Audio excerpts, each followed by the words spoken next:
कहानी का नाम है आज़ादी के लिए अडिग संघर्ष। भारत की आज़ादी की कहानी में कुछ नाम ऐसे हैं जिनकी हिम्मत और जज्बा हमेशा याद रखा जाएगा, और उनमें सबसे अलग, सबसे निडर और सबसे प्रतिबद्ध नाम था विनायक दामोदर सावरकर, जिन्हें हम प्यार से वीर सावरकर कहते हैं। उनकी कहानी केवल संघर्ष की नहीं बल्कि सत्य और देशभक्ति की ज्वाला की कहानी है। वीर सावरकर जी का जन्म 28 मई 1883 को महाराष्ट्र के नासिक जिले में हुआ। बचपन से ही वे पढ़ाई में तेज, साहसी और जिज्ञासु थे, लेकिन उनकी असली परीक्षा तो उस समय शुरू हुई जब वे युवा भारत की गुलामी और अत्याचार को देखकर चुप नहीं रह पाए। एक बार की बात है, वीर सावरकर जी ने लंदन में पढ़ाई के दौरान अंग्रेजों के खिलाफ एक गोपनीय योजना बनाई। उनके दिमाग में केवल एक ही ख्याल था, भारत को गुलामी से मुक्त करना।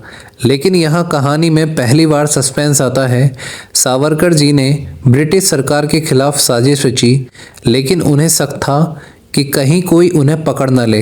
हर कदम पर डर था, हर मोड़ पर खतरा था, फिर भी वे पीछे नहीं हटे। सन 1909 में उन्होंने फ्रीडम फॉर इंडिया नामक गुप्त संगठन की स्थापना की। उनके लेख, भाषण और योजना से कई युवाओं में देशभक्ति की लहर दौड़ गई, लेकिन अंग्रेज सरकार उनकी हर हरकत पर नज़र रख रही थी। सावरकर जी जानते थे कि एक गलत कदम उनकी पूरी योजना को तहस नहस कर सकता है। और फिर वो दिन आया जब अंग्रेजों ने उन्हें गिरफ्तार कर लिया। यही कहानी का सबसे सस्पेंस वाला मोड़ था। लंदन में पकड़े जाने के बाद उन्हें अंडमान की सेलुलर जेल भेजा गया।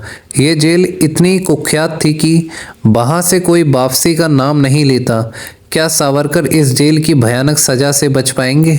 जेल की सर्दी, तंग कोठरियाँ और अमानवीय यातनाओं ने उनके हौसले को तोड़ा नहीं। वह दिन रात आज़ादी और देशभक्ति के सपनों में जीते। जेल में रहते हुए उन्होंने अपनी लेखनी और विचारों से कई राजनीतिक सिद्धांत और क्रांतिकारी योजनाएं तैयार की। लेकिन यहाँ सस्पेंस तब बढ़ता है जब अंग्रेज अधिकारी सोचते हैं कि वीर सावरकर टूट जाएंगे।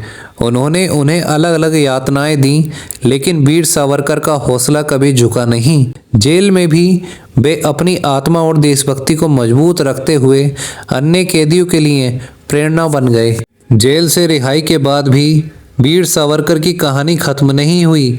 उन्होंने देश भर में युवाओं को संगठित किया, अंग्रेजों के खिलाफ आंदोलन तेज किया और स्वतंत्रता संग्राम को नई दिशा दी।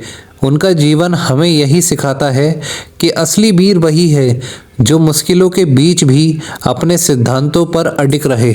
वीर सावरकर जी की कहानी में सबसे बड़ी बात यह थी कि वे केवल क्रांतिकारी नहीं थे, बल्कि विचारक, लेखक और रणनीतिकार भी थे। उन्होंने अपने लेखों और भाषणों के जरिए लाखों युवाओं को आज़ादी के लिए प्रेरित किया, और यही उनकी सबसे बड़ी विरासत है कि सच्ची आज़ादी केवल तब मिलती है जब आप डर और कठिनाई से नहीं डरते। अंत में वीर सावरकर ने अपनी पूरी जिंदगी यह साबित किया कि देशभक्ति का असली मतलब केवल युद्ध या बलिदान नहीं, बल्कि दृढ़ संकल्प और साहस है। उनका जीवन आज भी हमें यह याद दिलाता है कि सच्चा वीर वही है जो अपने विचारों और कर्मों में अडिग रहे, चाहे कितनी भी मुश्किलें क्यों ना आए। तो दोस्तों, अगर आप ऐसी दमदार कहानियाँ सुनना चाहते हैं तो अभी सब्सक्राइब करें द इंस्टीट्यूट प्लस 2.0 को।